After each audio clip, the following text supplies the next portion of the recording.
This is Jessica Jones on Defenders TV Podcast, Episode 5, aka I Wish.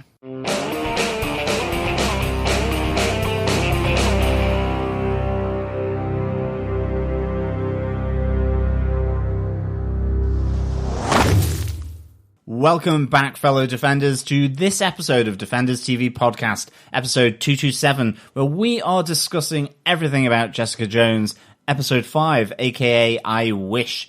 I am one of your hosts, John. I'm your other host, Derek. Welcome back. Thank you very much. Yes, it's good to be back on the podcast. Yes. One in, one out. Chris is not here this week, as we mentioned.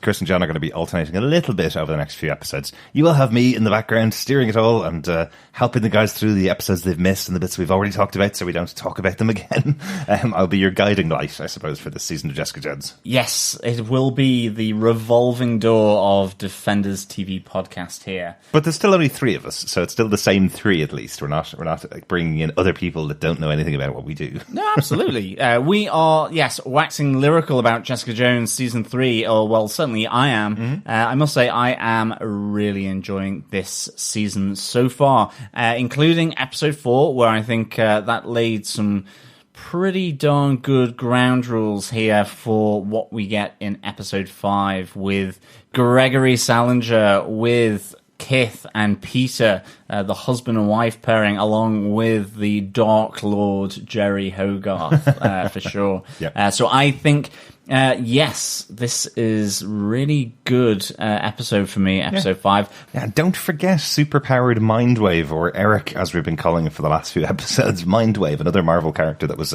pulled out by Chris in the last episode. So we do have another superpowered character in this show. With a really crappy superpower as he detects a-holes.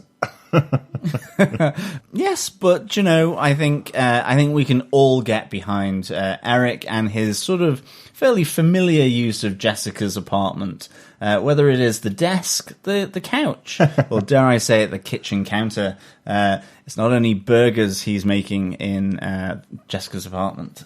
Yes, he is very familiar in this episode, isn't he? He suddenly seems to just assume this is his own home. I know Jessica kind of does have that line with him where she says, make yourself at home, but he really is. When you're walking around in a towel in a person's apartment that, the first time you were there, she got stabbed. The second time you were there, she threw you against a wall with her hand against your throat. And then the third time you're there, you're walking around in a towel taking her whiskey as well. I do think it is cuteness on toast, these two. I think, yes, whilst Luke Cage doesn't seem to be around breaking the bedroom furniture in, last season or this season, then yes, it is good to have Jessica's new interest spoiling her apartment, I think. Yeah. But yes, I think talking of spoiling, we are about to get into our spoiler-filled review of Episode 5 of Jessica Jones. Before we do, please pop on over to our website to subscribe to our podcast over on tvpodcastindustries.com. You can go to any drunk or sober podcast player to subscribe, rate us, leave a review, or indeed, if you want to provide any feedback, you can send some voicemail through on our website. Just click on the right-hand side tab. 90 seconds of your thoughts will beam into our ear holes, and that will be great, fellow Defenders. And if you want to choose a more personalized email approach, then of course you can go to feedback@defenderstvpodcast.com. With all that out of the way, Derek, what are some of the episode details? Well, this episode was written by Jay Hultman. Jay has been a story editor on 12 episodes of Jessica Jones, but this is his first full credit on the show. He did work as a story editor on Cloak and Dagger as well for 10 episodes, and got a writer's credit on one episode each season of Cloak and Dagger as well. So Cloak and Dagger is probably quite famous now for the fact that it has had a crossover from Luke Cage in each of the two seasons. So interesting that Jay Hultman is a story editor on Jessica Jones and Cloak and Dagger, bridging that little gap between Netflix and the ABC shows. That's great. I love Cloak and Dagger, and it's great that he has helped provide in some way, whether through story editor or a writer's credit, probably helped along to get the Luke Cage kind of crossover into Cloak and Dagger. I'm really hoping for a Luke Cage crossover into Jessica Jones again, actually, like we had in season 1. It'd be nice to see old Luke Cage pop his way down from Harlem into Hell's Kitchen and really help Jessica out, which, to be honest, she probably needs it with this Gregory Salinger. Maybe, yeah, maybe. It would be quite cool to get some kind of crossover, since this is the final season of all of the Marvel Netflix shows, to get some kind of ending for all the characters. Would be cool in here. But this episode was directed by Marzi Almas. This is her second episode of Jessica Jones after episode 3 of season 2, which was AKA Soul Survivor. Marzi also directed episode 5 of season 2 of Iron Fist, Heart of the Dragon, and she's currently directing an episode of season 2 of another superpowered show, Impulse, over on YouTube, which is making great strides into actual TV programming at the moment. Who will win on Soul Survivor? Something like that. Yes, I know, exactly. No, that's great. She's been involved with both Jessica Jones and also with Iron Fist, and now back for season 3 of Jessica Jones. Yeah, great. Well, John, do you want to tell us what they gave us with your synopsis for this episode?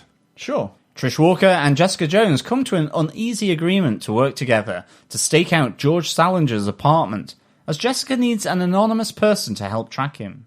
Meanwhile, with the release of damaging information, Jerry Hogarth miscalculates her attack on Kith's husband, Peter. He blames her for Kith walking out on him and then exposes Hogarth and associates as protectors to superhuman vigilantes before taking his own life. As Jerry lays low in her home and Kith distances herself from Jerry, Malcolm begins to realize his part in the death of Peter Leon. Back at Alias Investigations, with the help of Gillian's insightful mind, Trish and Jessica compare notes and grisly photographs taken from Salinger's apartment during their stakeout, and realize that he has been slowly murdering people over a 10-year period. With the help of a less insightful severed hand borrowed from the morgue and thrown through Salinger's apartment window, they discover he has been storing the severed bodies of his victims in a tanker by the railway tracks. As Jessica and Trish follow him to his body hideout, Salinger flips their trap. It almost costs Jessica her life, but Trish comes to the rescue as she chooses to save her sister instead of following her target. Having escaped capture, Gregory Salinger goes after his next victim, burger maker extraordinaire and Jessica's new distraction, Eric Gelden. Poor Eric, what a cliffhanger at the end of this episode. Yeah, his body would suggest he would be able to take on...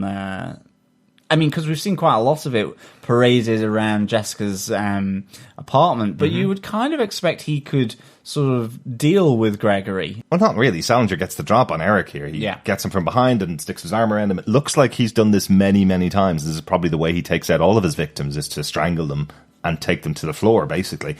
We do see him check his heart to make sure that Eric's still alive, which I thought was a nice touch at the end of the episode. It is telling you Eric is now in the clutches of Salinger.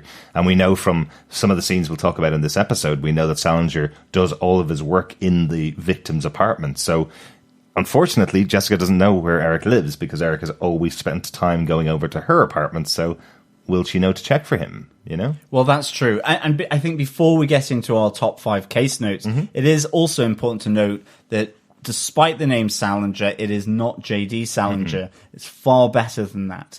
Catcher in the Rye. This is my one moment where I can say it publicly and out loud.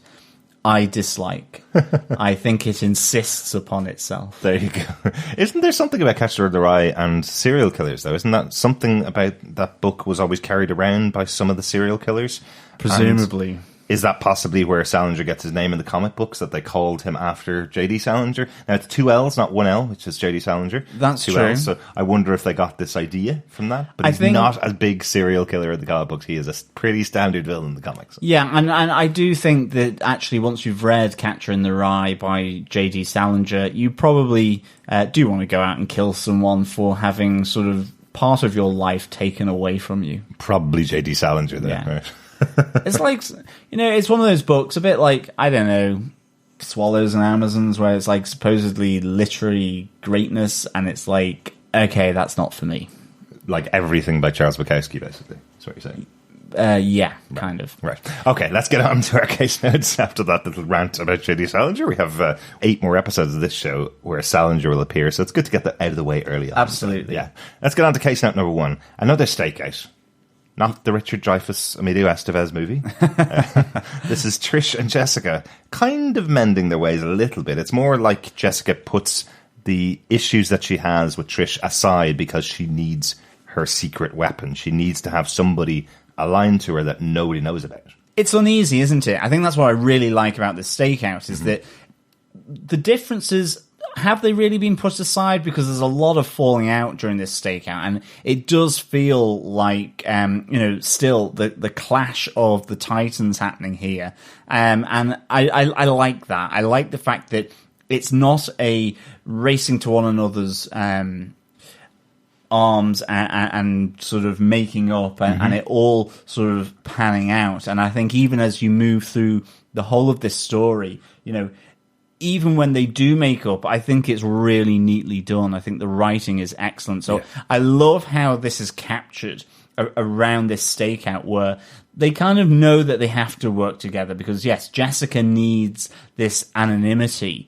She needs someone to be able to either follow Salinger or stake out his apartment or bump into him even if need be, that he doesn't know. Exactly. And she is the perfect sort of cover here.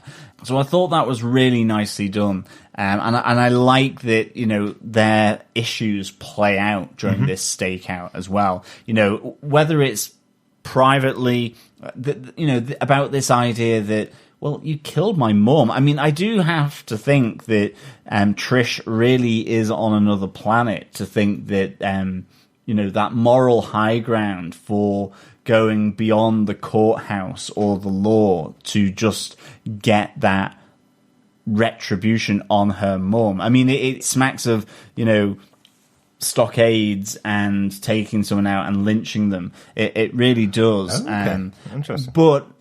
And I think, I understand Jessica's sort of shock, really, that Trish doesn't kind of get it. So I really like that, but I do like how it all plays out ultimately. And I'm really happy for having that episode 2 where we see the flashback of Trish's kind of reconciliation of what she's done. This whole concept isn't that she's murdered Jessica's mother. It's that Jessica couldn't take that final step to kill her mother, who had become a mass murderer. This is where we get the title for the episode, the I wish moment at the end of the episode, where Jessica does actually admit, I wish my mother wasn't a mass murderer, is her line, as Trish says, I wish I didn't kill your mother. But if you take those two things out of it, if you take the idea that this was someone connected to Jessica, that Jessica couldn't kill, Jessica probably would have killed him, because she did in season 1. She murdered Kilgrave, who constantly killed people, just like her mother was doing, but she couldn't separate that side of herself. So Trish is the one that had to do it. I wrote it in the notes here as Jessica's still annoyed at Trish because she killed her mother. Well, of course she is, because it's her mother. There's never going to be any payback for it. But she has to realize that Trish also had it on her mind that Jessica can't do this. She's too close to it, and I've always been there for her. But I do love how it plays out within this episode. We see Jessica completely treat her like a child the whole way through it. Jessica's willing to work with her because she needs her anonymity, but only when she needs her anonymity. We see it over and over again, this thing of, you need to bring some water or kelp juice with you if that's what you drink for the stakeout. And Trish kind of going, I've been on loads of stakeouts, Jessica. We've had a year apart here. You want to at least trust that I know what I'm doing.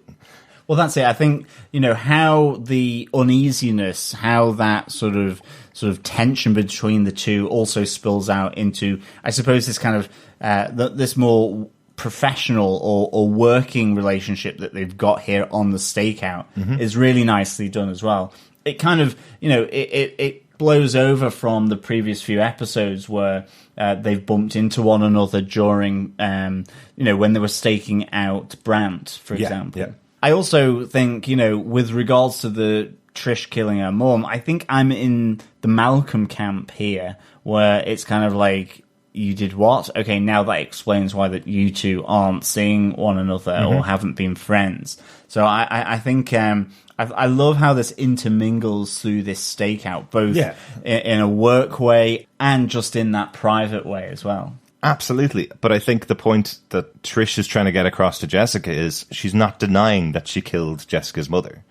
It's as if Jessica's saying, I can never forgive you for killing my mother. You remember you killed my mother, right? And Trish is going, I've remembered that for a year now, but you've got to agree with me that nobody else was able to kill her. Nobody else had the opportunity. You're the only one that did, and you couldn't kill her. So that's where the dynamic between these two is. You know, she certainly shouldn't be proud of it, and she certainly shouldn't have gone to Malcolm going, I deserve the acclaim for killing Jessica's mother. That was really stupid, but she's trying to say, I know I killed your mother, it was an awful decision, somebody had to make it, and the person that loved you most, i.e. me, was the one that had to make that decision for you, kind of thing. So it's a really good dynamic between the two of them.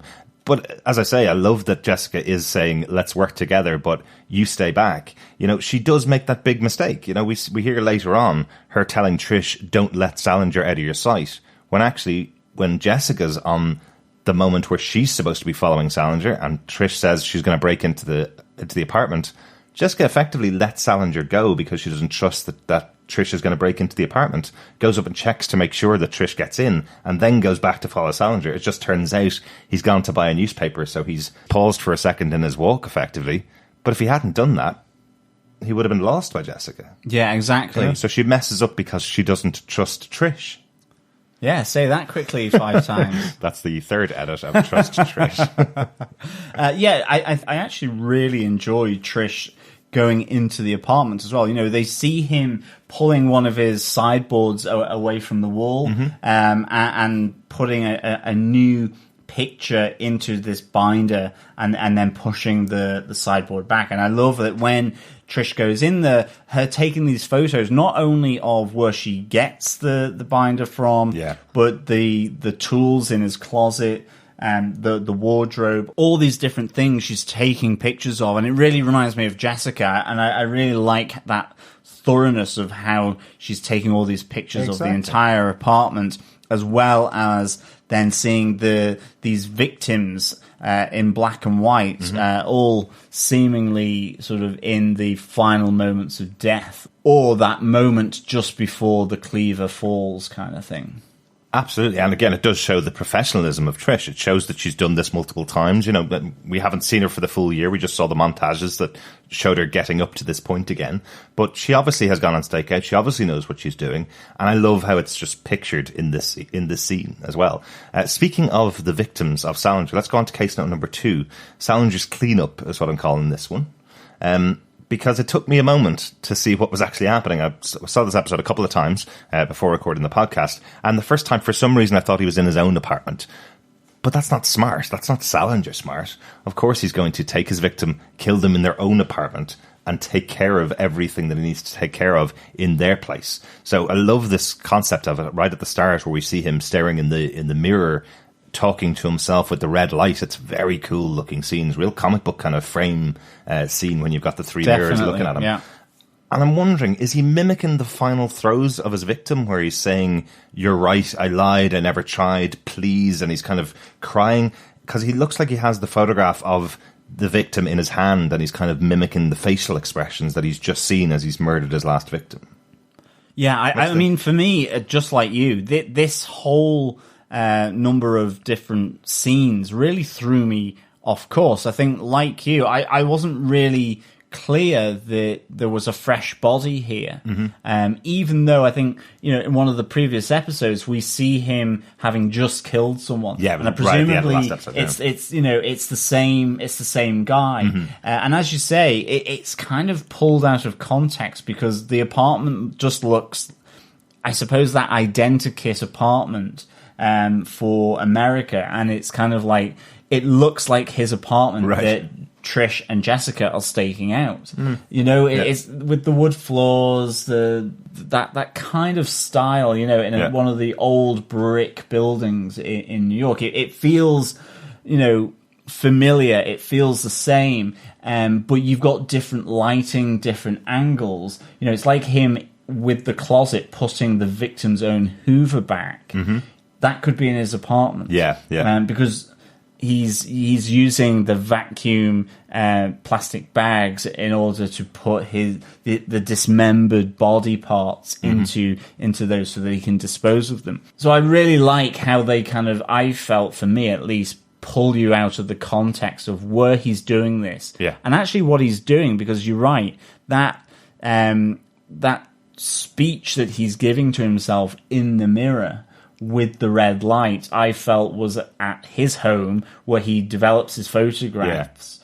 Kind of, practicing a particular, I'm scared and frightened, like he did with Jessica when she confronted him the first time. Yeah, and we've seen Gotham recently, and they had that whole thing with the Riddler, his character talking to himself in the mirror, and it was two different personalities. I was wondering if that's the way they were going with Salinger's character here, that was two different personalities talking to each other in the mirror.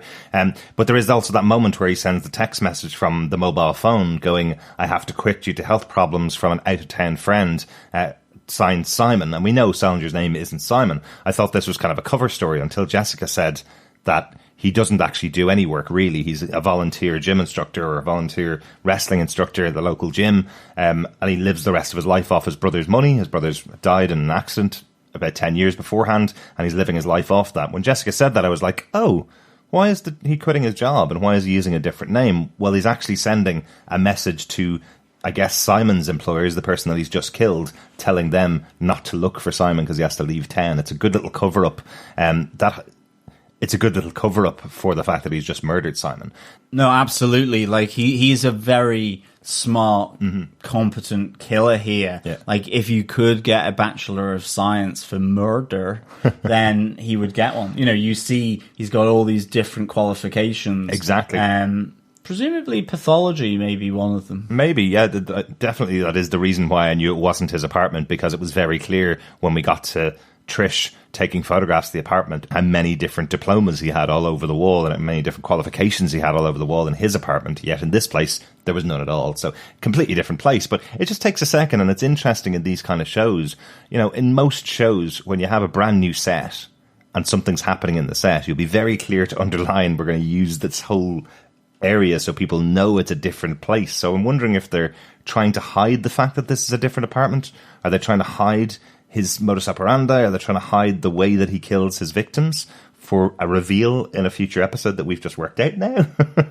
Because even just the text message from Simon that he sends, it's only shown on screen for a second, and we've never heard the name of his victim being Simon at all, even though, Gillian's looking up the list of all of his victims and the photographs. If we'd heard one called Simon, then you connect the dots, and there's a little bit of stuff that we can see as an audience playing out on screen. But they have none of that, really. They just show you him effectively doing his work and doing it well, effectively. Well, I think I really like, though, as well, is that you have Salinger doing his thing, being really professional about it. You've got the stakeout of Trish and Jessica, and you have it sort of all meeting at Alias Investigations with Gillian, putting together the notes and the evidence that both Trish and Jessica have gotten, although I think primarily Trish, and really working it out. And I love the fact that, and I do think that Salinger is completely oblivious to this. I mean, we talk about Trish being necessary for Jessica because she's anonymous to Salinger. He doesn't know who she is. But he could, if he was staking out Jessica's apartment, he seemed to know a lot about her anyway, that he would know very quickly that Trish was there. At least even if it was an associate, not that he knows she's following her, but he could put two and two together. Yeah. I don't know. Do you know what I mean? I understand the anonymity element, but it's also, I feel that Salinger could work that out, actually. Absolutely. Oh, without a doubt. And that's the whole thing. Even the fact that Jessica lived with Trish as a young woman when she was Patsy, everybody knows that. It's public record. It's public knowledge who Jessica is and that she lived with her sister. It's just that anonymity of the fact that nobody knows that Trish Walker is a super now, is a powered person now. So they wouldn't connect that the powered person that's following him is potentially Trish Walker. So, but you're absolutely right. He could absolutely be staking out the place. I do love the scene when you have Jessica staking out his place from across the road. And just to underline the fact that she's known by him, he flips off the lights and calls the police to say that there's someone loitering outside his apartment, and gets her carted off once again. I really like that because happened now a few times that he knows who she is. He's called already looking for a restraining order. He's repeated it again that someone's outside his apartment. It's Jessica Jones. And at the end of the episode, once again, she's being cornered by the cops for chasing after Salinger. So they're kind of building up this case against her for stalking him effectively. So again, very smart. And I love that moment again at the start of the episode where she says to Trish, this guy is smarter than both of us combined. And Trish goes, oh, I wouldn't say that. And Jessica's kind of looking at her going, Trish, you're not the smartest tool in the shed. But even both of us combined, and she's very arrogant about how intelligent she is, but even both of us combined, I'm saying he's more intelligent than that, But with Gillian on the case, insightful Gillian, then I do think, yes, they are smarter than Salinger. And we'll talk a little bit more about Gillian in a moment and Salinger and the rest of their investigation as we get to the end of our notes, because it does lead into the final moments of the episode. But let's move over to the other side of the story, into Peter's confession, because this is pretty bad. I don't think what Jerry did could have worked out any worse for her, right? Yeah, I think for me, this may be just slightly misstepped in terms of him taking his own life. I can understand him turning up at the apartment to give out to Jerry. I could understand that he would fight it with all his might. And maybe that's just it, is that, we don't know if Peter's had confidence issues, but I suspect that the camera that Malcolm had sort of hacked into kind of suggests he probably didn't. I just feel that maybe it was the cherry on top that wasn't required to hammer home the point that, Jerry Hogarth was involved in trying to break up Kith and Peter, that he would take his own life. And certainly around the idea because Peter, is blaming her for working to get supers off from prison time and to defend them against the law, even though they've broken the law. It was something I wasn't really too sure why he did that. And it felt a little on the nose, to be honest, to kind of, make that point that Hogarth is more than a devil wearing Prada, that she is really immoral in trying to do what she did for really no reason. I think they're probably, to me, that they're just trying to combine a few pretty big headline-grabbing moments, I suppose. So I think Jerry Hogarth really comes across as a bully here. She uses all of her power to dig into his life and pull out the worst thing about him possible, and then doesn't reveal it to Kith, which is the important part here. She doesn't reveal it to Kith directly to say, look what your husband's done. She reveals to every single one of his contacts in his diary. So I think Peter mentions it when he comes over, that she's poisoned. She has poisoned his entire life and ruined hers as well, and ruined her reputation, because she has been spending the last 10 years since her daughter died, or the last 5 years since her daughter died, promoting this charity and getting all of her wealthy friends and other people in the city of New York to donate to this charity, and he's been stealing the money from the charity. So that probably won't help Kith in the long run either. So I think what it's kind of doing is that really sad news story that we've heard many times, where you have bullied children who have taken their own lives, or anybody who's been bullied, or anybody who's gone through press accusations. We hear it quite recently over here with some of the reality stars who've sadly taken their life after being persecuted by the press. I think it's a lot of that. It just happened very quickly. Yeah, I think that's it for me. I just feel that you could have got to the same point where Jerry is feeling maybe sheepish about what she's done, and Malcolm is like cacking it because, well, he's gone too far. I think just the fact of that ending up in court would be enough to put Jerry's professional reputation on the line and have consequences for Malcolm. And I just felt like it was really just ramping it up, but it ramped it up and then went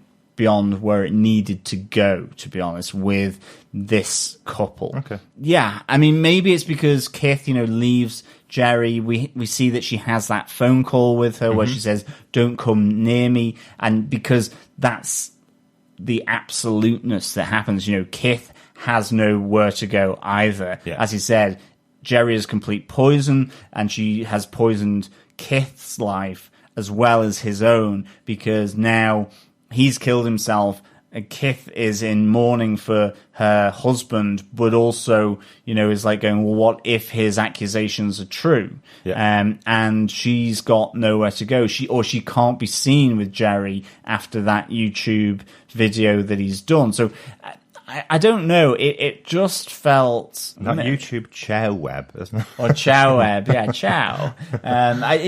So for me, I like the fact that Jerry kind of was called out here by Peter. I really did. With the release of that social media video, you could see her beginning to squirm. You could see Malcolm, the fact that she's having to really keep these separate, what she does for the firm and then with what Malcolm is being asked to do. So I like that. I just felt maybe it didn't need to end in the suicide of Peter. It certainly never needs to end in suicide. I think the point here that's happened to Peter is effectively he's gone, and this is what she's done. I can't get myself out of this. I got myself into my own situation, but here's something that I know you need to know about Hogarth. And people listen to him because it's effectively his kind of last will and testament that he's making on this video. He's effectively saying, I did all these things, so it's not going to hurt me to tell you the truth about Jerry Hogarth, And it's really interesting, that conversation that Malcolm has with his girlfriend, Zaya. Zaya's the other associate in the business coming up. Jerry's already said that she's going to have her name above the door, but the conversation between Malcolm and Zaya is so interesting because before he says he's even involved in anything, she's saying, but it's not your fault. Peter chose his decisions in life and he chose to kill himself. These are all his decisions and you had nothing to do with it. Because that's the way a defense lawyer or a prosecution lawyer thinks. Well, let's just tack this on the guy who's dead. Let's say that you had no involvement in it at all, without even knowing your side of the story. I don't want to know anything. Don't want to know any details at all. You're not at fault. Because that's what she does for Jerry's firm. Yeah, no, I love how you can see the walls closing in on Jerry and Malcolm. You can see that, they're having to keep separate. Malcolm can't go into the office in case Peter turns up. You can see Malcolm's girlfriend, obviously a clever girl, questioning why he's taking time off, and she can see that Jerry is maybe a little bit off as well, and so I do like everything that happens, absolutely.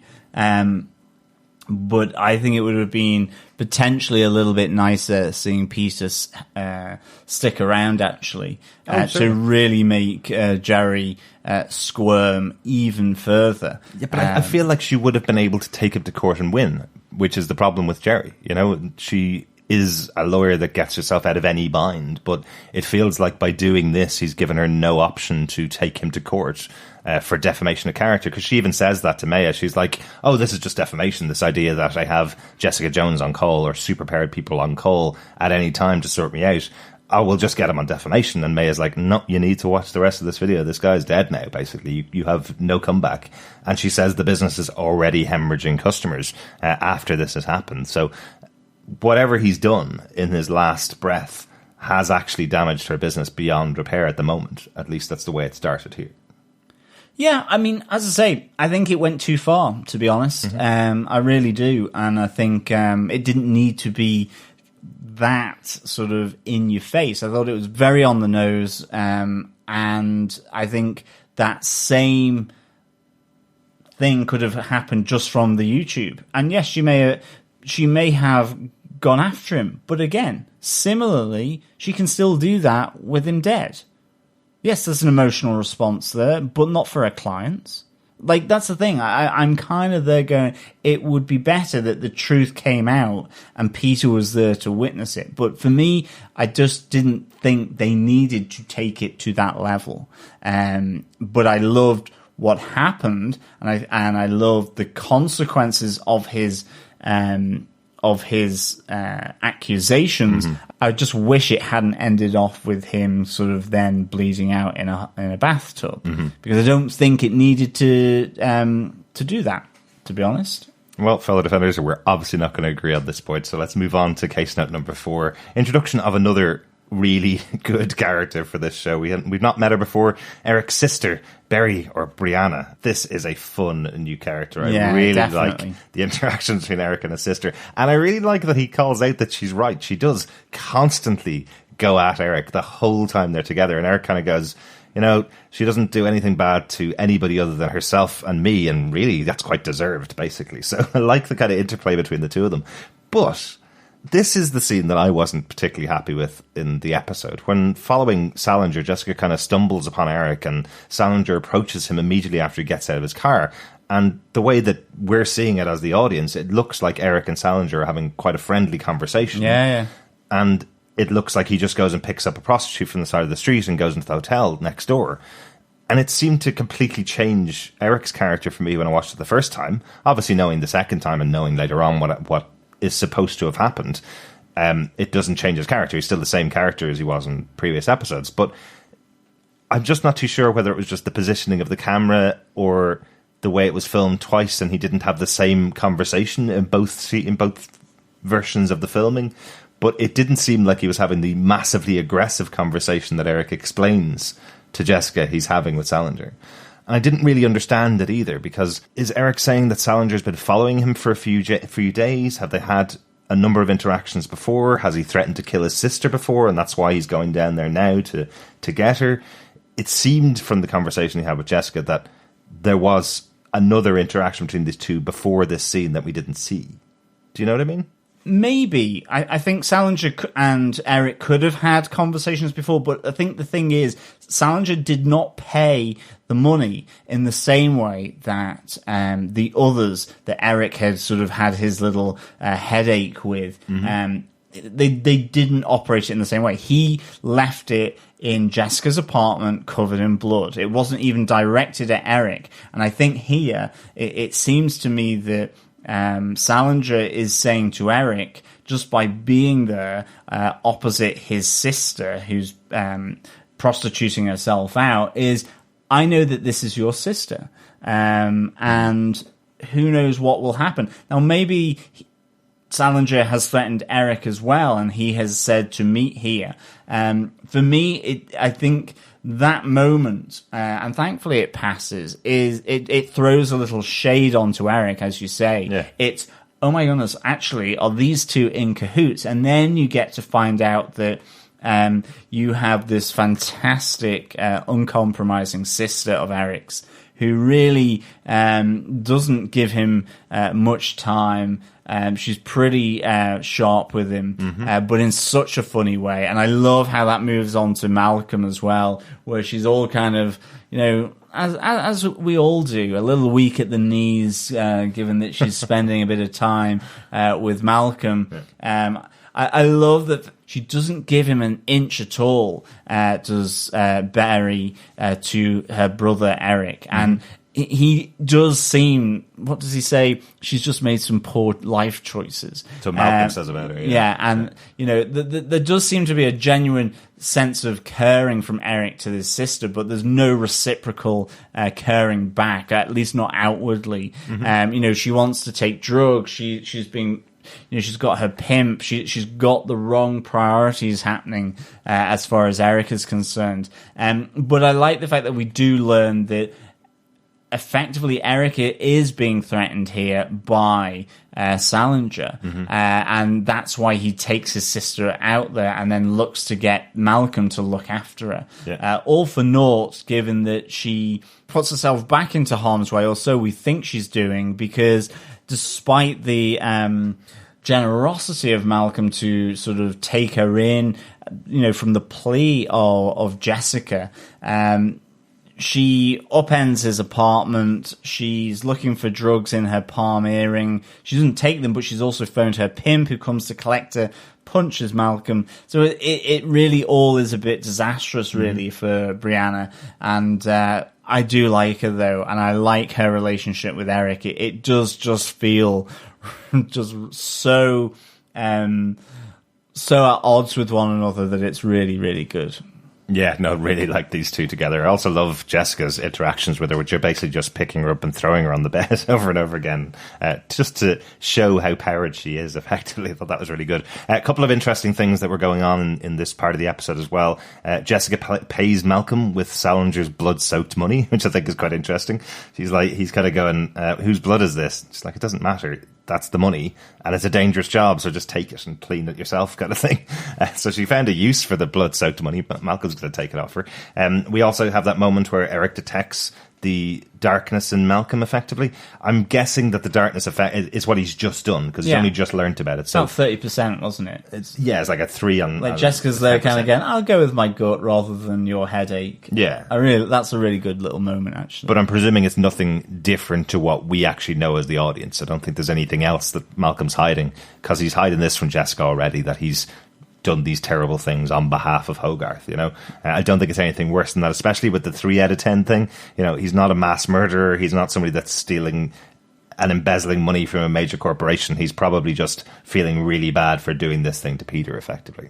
And I am wondering, is there something more to Brianna? Because overall, this appearance in the episode, while it's really good fun, all it serves to tell us is he has a sister, and maybe puts Eric in the room with Malcolm, and that's kind of it. So I'm hoping we're going to see a bit more of her. Maybe Salinger did go after Barry, pick her up, and that's how he found out where Eric lives, and maybe we'll get that as a flashback in the next episode or something like that, because it feels really redundant as a plot point, having her there for an episode, and then she goes into Malcolm's apartment and then just disappears the next day. Yeah. You know? I think it could be a really nice reoccurring character, though, for sure. Yeah. So let's hope. Let's hope that Brianna Barry comes back. Exactly. One final bit in here. This kind of led to the scene with Eric as well, which I thought was really interesting, where Jessica wants to just get the day washed away and just forget about everything. So she sleeps with Eric, and Eric tells her when they wake up in the morning that when he's made a woman happy, he gets the opposite effect of this migraine thing. So he knows for a fact when he's been great in bed. There's a superpower that you really should want to get, right? When you know you've been great in bed, you wake up knowing it.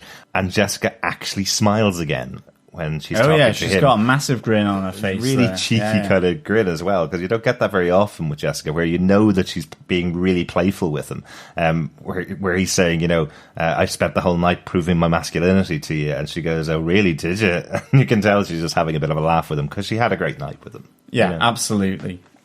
I think with that, though, on to our 5th case note here. A tanker full of body parts.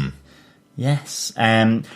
With all the stakeout going on, with Eric and Salinger having that conversation out in the open, Brienne, ultimately it ends up with Trish and Jessica following Salinger to the place where he stashes or dumps his body parts from his murders. Absolutely, yeah, and it's all because of the help of Gillian, as we mentioned earlier on, the fact that she's working with Trish. We get that little callback to the idea that Gillian always leaves before 5 p.m, and this is hours and hours after 5 p.m, but it's because she likes Trish. And, yeah, it's so good. It's like, so you don't have to pay me to stay with her. I like her. It's really good fun, you know? But they find out that 4 of the people that have been missing are on the online missing database. It's been over 10 years that this killer has been active, effectively. And then Trish and Jessica have another one of their fights. You know, as we said at the beginning, they haven't really made up, but it's only because of Gillian intervening, where she's kind of saying she's sick of people seeing other people and seeing them throw away friends and family as if there's always loads more around. There aren't more friends and family. Just fix this relationship. And they kind of make a bit better steps towards that. That's where they have their conversation, where effectively Trish is saying to her, you know, I just wish you'd understand this woman was a mass murderer. I know she was your mother. She was a mass murderer. Somebody had to take the opportunity, and I wish you'd understand that. And Jessica kind of saying, but she's my mom, you know? I'll never understand it. But they do compare their notes and realise that I kind of like this idea that the saw that was in the apartment that Jessica noticed was gone when she was there is now back. That's what he's been using to cut up his victims. And because of Trish's knowledge of all the products sold on her telesales network, effectively, she realizes that he's got these vacuum bags, which is where he must be storing his body parts, you know. And she calls in that favor from the morgue once again, from Merle, isn't it, over in the morgue, who always wants a date with Trish. Yeah, and also to wear her high heels as well. Yeah, exactly. Yeah, I mean, I really like this. I mean, the one thing that really kind of is there in my head, though, certainly with how it plays out with the switcheroo, is that does Salinger know all the time? You know, because you're taken through this with the kind of feeling that he is not aware of the stakeout. Yeah. He's not aware of Trish. And then, you know, that stolen or that borrowed body part from the morgue is thrown through his window, and he's there thinking, oh, is that one that I've left behind? And he's a thorough guy, you know. He feels that he's not put it in the tanker, and that's why he goes back to the tanker in the railway yard. Well, he hears it flying through the window and land on the floor. No, exactly. But my point being is, he's a smart, clever killer. Yeah. I don't think for one moment he believes that he somehow mislaid one of the hands. Not at all. In fact, it's just a much creepier equivalent to Eric's note that he's been leaving going, I know what you did, but not telling them what it is they did. It's just a much creepier version of that. It's not only do we know what you did, we also found these body parts. He kind of is wondering whether somebody has come across his stash and has already connected it back to him. So he's kind of a little bit worried. You see that moment where, kind of crazily, he starts talking to the hand going, do I know you? Because he's kind of been so personal, I suppose, is the way a serial killer would probably say. He's been so personal with these bodies. Would he instantly recognize the hand that's in these bags, you know? I think, though, it's the whole moment where he says to Trish, you know, when she's following him, she's got 30 seconds until she's dead. So, to me, it feels like it's all been staged out by him. Maybe. And maybe, you know, his trip to that road to watch Brienne, he knew that Eric was going to turn up, because maybe Eric does that every day to try and persuade her not to be on the street corners pimping herself out. Maybe that was part of his plan. Maybe he knew about the stakeout. What I mean is that I don't know for sure, but I think that final moment where he says he knows that Jessica has been trapped. It's like he knows he's been watched by two people. He knows that he was being followed, and he lays this groundwork to effectively then dissolve the body parts in this tanker with the release of the I presume it's kind of like a caustic soda powder that will eventually, you know, it's letting off the gas as it fizzes, but also as it dissolves the body parts. So that's where I just feel, you know, they thought they had one up on him. Yeah. And I don't think they did. But I'm not entirely sure of that. It's just that final moment. Yeah, I'm not sure how planned it was as such. I presume that was just a trap that he had, that if anybody climbed in there that didn't know how to switch off the trap effectively, that this would happen to them, that the roof would close, because I don't think he was close enough to close it over and get to where he was when Trish caught up with him either. So you're right, I don't know how much it was planned, but it feels like he's intelligent enough to kind of anticipate that these are the movements that would happen. That's true. You know, yeah. Potentially that conversation we were talking about earlier on that he might have had with Eric might have driven Eric to go to his sister in that particular afternoon. You know, he says that he keeps his distance from his sister pretty often. She's a good girl. He doesn't really go anywhere near her, but you feel like Salinger may have made a call to him going, I'm going to find your sister now. And Eric was wondering, did he know where his sister was? And he found him there immediately. Do you know what I mean? That he was waiting because he made a phone call to Eric or something like that. But yeah, there's definitely more to know about this character. But we do have this moment where, as you say, after Jessica getting trapped in this container with the bodies, Trish actually goes against Jessica's wishes and chooses her over following Salinger. Yeah. And saves her life. Yeah. You know? Given the choice, he has effectively forewarned her that Jessica will die in that tanker. Mm-hmm. And she's got a minute or 30 seconds to get her out. Otherwise, she's dead. She's a goner. Yeah, exactly. I love how then that the police turn up. I like that, they follow that through. They're not trying to keep it off the books, so to speak. I really like that kind of idea. And I then really like the fact that, in this aftermath, while they're resolving their issues, Salinger pays a little creepy visit to Eric's apartment, and does the chokehold, does a WWE move. Well, yeah. Thumbs in the eye, knife on the neck. Something like that. Something like that. Yeah, exactly. Stranglehold knocks him out, taking him out for next episode. Yeah, that's a great cliffhanger. Really interested to see what happens next episode. I really, as I said, I was hating that scene where we thought actually Eric is another despicable character in the Jessica Jones universe.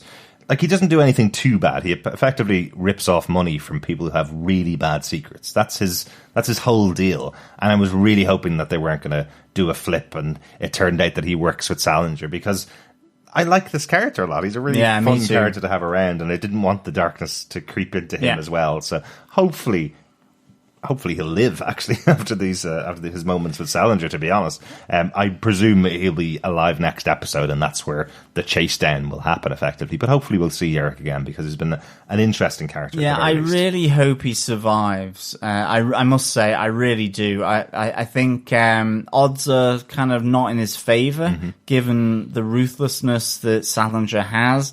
But, I really do hope he survives. Yeah.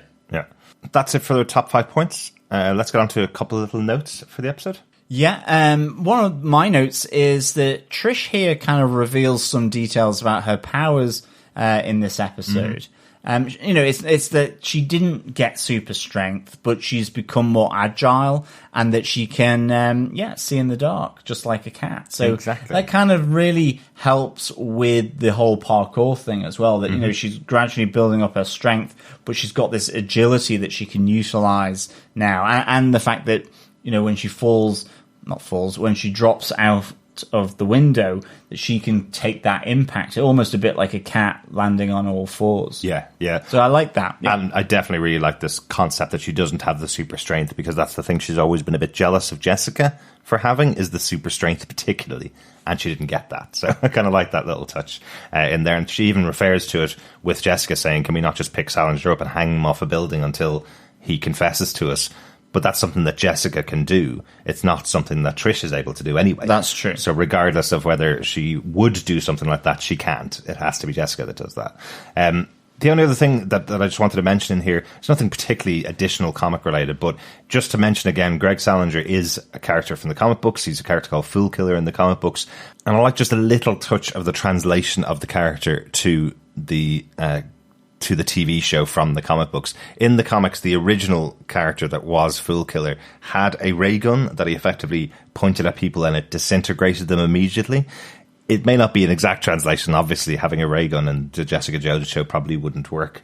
But the idea that he has these bodies that are being disintegrated in this episode is kind of a little nod to the Fool Killer ray gun from the comic books, isn't it? Yeah, no, that's a great little MCU or Marvel Netflixing of the character. Exactly. Yeah, there you go. Because I'll tell you one thing, caustic soda will disintegrate a body. Eventually. It's what it was the mafia's disposal of choice as well. And in fact, when I worked in an Italian restaurant in the UK, they had a tub of caustic soda to put all like the chicken bones and stuff in. Ooh, wow. That's creepy. Yeah, it was really. Well, let's get on to our defense for this episode. John, do you defend Jessica Jones Season 3, Episode 5, aka I Wish? I do defend this episode. I'll give this 4 severed bagged hands out of 5. I really like this episode. I do think my biggest issue with it was the treatment of Peter and that relationship there with Kith, and just how the fallout took place. I just don't think they needed to go in that direction. That's just my own personal view on that. But I loved seeing more of Eric here. I loved his relationship with his sister. I just thought it was really comedy gold. I really enjoyed how Gillian stepped up as well. It really felt like, we've had the slow burn with Gillian, and I loved how she kind of embraced Trish and really kind of made that point of, well, she's nice to be around, unlike you, so that's why I'm here after 5. And Eric, just adding to the character to the point whereby, he is a cheeky chappy, and you kind of feel he's good for Jessica. So for Salinger to turn up and put him in the chokehold is like, please don't kill him. Absolutely. Please save him. I hate... Well, it's great when they do it. I mean, I hate it, but they make you kind of root for one of the characters, and you just know that then there's a bit of a limited time span left. So I hope that's not the case here, because I'm really enjoying Eric and Gillian. And as I say, I like how everything plays out with Jerry Malcolm with regards to their squirming and the consequences. And of course, we just see the pure... Kilgrave-esqueness of Salinger. Okay. He's clever, he's smart, he's one step ahead of the game because of how he can manipulate people around him in the same way that Kilgrave did. Kilgrave could do it with just speaking to people and with his mind. Salinger, it's a little different. It's obviously not in that way, but... he is a master of what he does in the same way that Kilgrave is. And that's why I think, the switch here where he's thought that someone may find his stash of dead body parts, so he's got the booby trap in place. Yeah. It just so happens it's, Jessica Jones. And I like that. He's a smart guy, and he is as much, I feel, a threat and a challenge for Jessica as Kilgrave in some ways. And that, I think, that's what I'm beginning to feel anyway. And I'm hoping that's the case, because that was a nice part of Kilgrave from season 1. And it's not the same, absolutely, but it's the same standard for sure for me. He's really good, and we've only had him for 1 episode here as well, which is really interesting. I always thought of Kilgrave as just being really childish in season 1, kind of throw the dummy out of the pram and just tell people what he wants them to do, because if he doesn't get his own way, he knows he can make them do what he wants them to do. Never thought of him as smart, just like, give me what I want kind of thing, Well, he's smart with what he's got. Kind of evil. Yeah, smart evil with what he's got, and he's manipulative, but he does it just because he can say it, but he still has to think about that's where he wants to go, I think. Yeah. And I think here Salinger, in a sense, is plotting his way through the obstacle course. He's anticipating and so on, and it's just a good antagonist to Jessica Jones, because she's a thinker as well, so it's nice to have that equalness here. Yes, he's not as strong as her, but the fact that he kind of does the feeble, I'm being attacked, I'm going to call the police, that way, he's using something else to stop her superpowers. I like that. Absolutely. But, Derek, do you defend this episode of Jessica Jones? Yeah, I really like this episode. I think the second time through, I liked it a lot more. Because, as I mentioned, the idea that Eric could be a bad guy working with Salinger kind of soured me towards him, like it did with Jessica, I suppose. So I was getting her feelings early on in the episode. So I was glad that changed by the end of the episode, and watching it again, it was much easier, I suppose, to take. But overall, it's been really interesting to get this introduction to Salinger, how intelligent and meticulous he is as a killer when he's cleaning up the apartment after that murder we saw at the end of episode 4 is really, really interesting. It's so well done. And yes, that possibility that Jessica could have died there if Trish hadn't left her post of following Salinger, if she'd listened to what Jessica said, and she turns and saves her sister again. Like we have that moment where Jessica's punching her way into the side of these walls of the container effectively and can't get out. And Jessica's superpowered. We see the massive dent that comes in the wall as Jessica's punching to get out, and she still can't get out of it. So while he wasn't particularly preparing a container for a superpowered person, it looks like it could have held a superpowered person, even if he didn't kill them, even if he just captured them and threw them in there himself. It looks like it could have helped them. So lots of thought from Salinger here. Is that area down by the railway station, or down by the railway, is that area the area that we saw back in Daredevil season 1 when he was still the masked vigilante, I think, on his first mission? I think it's the same location that they used in season 1 of Daredevil. I think those railway yards are owned by ninjas, absolutely. Not what I meant. Or the Chinese mafia. Or the Japanese Yakuza. Maybe. Not what I meant, but I just thought it was the same location as was Or in the Cockney Daredevil Londoners. season 1. Yeah. Anyway, let's get on to some feedback from episode 3. We didn't have any feedback on the last episode. We saved it for this episode because of how we're recording our structure. So thanks so much for everybody that's been sending in their thoughts on each of the episodes as they've been watching them over the last week or so. We'll continue to put up our spoiler posts as we watch the episodes over on our Facebook group at facebook.com/groups/Defenders TV podcast. But you can email us about any of the episodes at all, or your thoughts on the entire series, or all of the Defenders shows over on our email address at feedback@defenderstvpodcast.com. Our first piece of feedback comes in from Bob Phillips over on Facebook. Yeah, Bob says, did the doctor really say your body has spleen better days? Yes, he did. I can honestly say I have never before known a show concentrate on Asplina as a dilemma character point and love the sheer irritation shown to a life-threatening condition.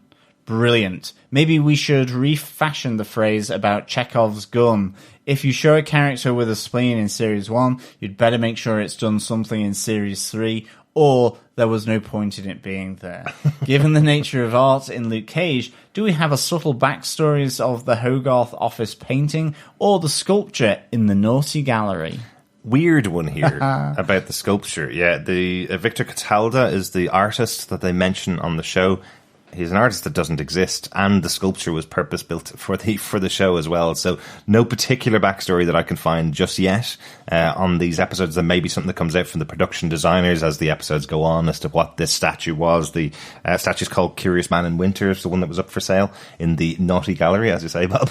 But yeah, it's an odd one. It's unusual for Netflix to do this type of stuff. They did it with Kingpin back in season 1 of Daredevil, the rabbit in a snowstorm. This is Curious Man in Winter. There may be some kind of connection between those two there, potentially. I know that Rabbit in a Snowstorm was purpose created for Daredevil as well. So. Absolutely. Well, it's just good that it's not the Curious Man with a rabbit in winter. Because you'd see none of them, exactly. Keeping him warm. Yeah. And also some feedback on episode 4. Ray says, I really like the introduction to Greg Salinger, aka Fool Killer. His overachieving is both impressive and scary, enjoying this episode and series so far, but I am a little disappointed that Hellcat is so watered down as to be just in a scarf and beanie. But of course, her costume wouldn't fly. She doesn't fly either. Or does she? But Ray says, but maybe more of a nod would have been good. Looking forward to seeing more Salinger, though, and we got that glimpse of him in the balaclava, so funnily enough, that's good enough for me. Yeah, interesting. That seems to reference a comic book quite recently that Salinger was in, where he's wearing this kind of mask over his eyes, effectively. So it's a nice one. I know that I mentioned it on a previous episode, but just in case you missed it, there is that yellow T-shirt that Hellcat's wearing most of the time when she's wearing her black jacket. You're absolutely right. I can't imagine that this bright yellow costume that she had on when she was in the costume store would have worked for Trish when she's skulking around the city of New York trying to be a PI alongside Jessica Jones. So I guess it's just one of the sacrifices you need to make on the show, right? Yeah, it's weird though that Daredevil is literally the only one with the outfit. You could easily have put Iron Fist in an outfit as well, and I think here Hellcat probably, yes, not the one that we saw in the costume shop, but again, some kind of variant on that could have been interesting to see, because I could just imagine Jessica's eye roll when Trish turns up, kind of bedazzled, even if it with her new costume. I could just imagine her sort of sarcastic, curt response to the nonsense. It would have been really good to see, but certainly, it's a good introduction to Greg Salinger in episode 4, and I really like how he progresses as well in episode 5. Yep, thanks so much for that, Ray. He also says Eric has proven to be quite interesting too now. Are they mutant powers, or did he get augmented like Jessica and Luke? He kind of reminds me of Chris Pratt. He has a charisma and a charm which is just hard to dislike. Yeah, there's a lot of talk about the casting of this actor in the role of Eric. He's a well-known stage actor in New York, and I think he's won a Tony Award last year as well. So he's very well known and got this role because of, obviously, his proximity as well as being really, really good. But he's so much fun on screen. I'm really, really enjoying him. I'm hoping this isn't the last we see of him as he's been taken out by Greg Salinger. Exactly. Don't kill Eric. Don't kill Eric. He certainly has charisma, uniqueness, nerve, and talent, for sure. Mike in Cleveland on episode 4 also says, I'm enjoying this season far more than season 2. I'm a fan of the Hogarth and Malcolm storylines and find both characters very interesting. This is the first season I've found Trish interesting. If we're not going to resolve Jessica and Luke's relationship, then I'm all in on us seeing some resolution to Jessica and Trish. There's something about Trish making Jessica kind of beg worked for me. I'm glad or hopeful we will not waste any more time with meaningless romantic relationships for Jessica this season. Well, it's interesting, actually. I'm really enjoying Hogarth and Malcolm's storyline as well. I love how he's kind of her dirty dealer and fixer. I think that's really good. And I'm totally with you as well with the Jessica and Trish relationship.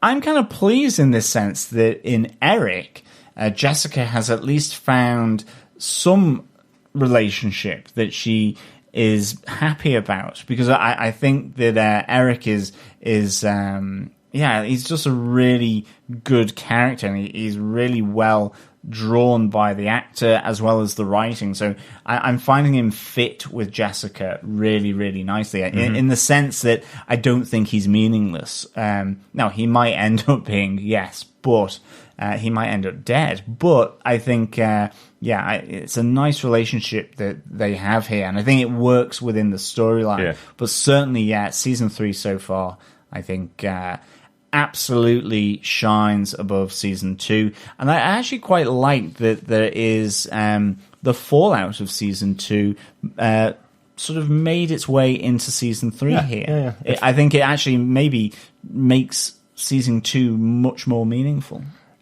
Yeah, but they're only taking a few little beats from season 2. I think our biggest problem with season 2 was the constant rotation of the same storyline towards the end of the season, where we kind of knew where it was going, and it went there. Yeah, no, exactly. So that was the only problem. But I totally agree with you, Mike. Yeah, this idea that you need to have a big romantic storyline as a central storyline in Jessica Jones, it never feels too true to her character to have this massive romantic storyline. I think I mentioned before the fact that we're in our 3rd season and it's the final season of the show. Well, at least we're not going to have another season with her with somebody else other than Luke Cage, which is, my positive takeaway for the show, because I always want her to get together with Luke Cage. That's what I want, because the two of them worked so well in the comic books. This show took that away in season 1 because of what she did to Luke's wife. So will that ever get resolved? We don't know. Maybe we'll see it in the future on Disney+. Thanks so much for all your feedback to us for the show. Keep sending them in. We've got loads more episodes to cover. Yeah, as always, thanks so much for the feedback. It's really good to get your thoughts on these episodes of Jessica Jones Season 3. So thanks so much for the time and effort putting your thoughts down onto paper. Much appreciated, guys. So we'll be back with our review of Jessica Jones Season 3, Episode 6, a.k.a. Sorry Face, really soon. So get your feedback in. Mm-hmm. Should that not be a.k.a. Sad Face? I guess we'll find out next episode. Thanks so much for joining us. We'll talk to you again soon. As always, fellow Defenders, it is a pleasure speaking with you. I'm off to the railway yard to dissolve a few body parts. Once I've done that, I will probably be arrested, cuffed, and incarcerated for life. Well, if you were doing that, I would probably report you, yeah. Yeah, so I'll speak to you by phone through a thick bulletproof glass separating part thing. Do you know what's hilarious? You're not actually here for the next episode, so I don't want our fellow defenders to think that you've been arrested. It's just myself and Chris next time. Yeah. But speak with you again soon, fellow defenders. Bye. Thanks for tuning in. Bye.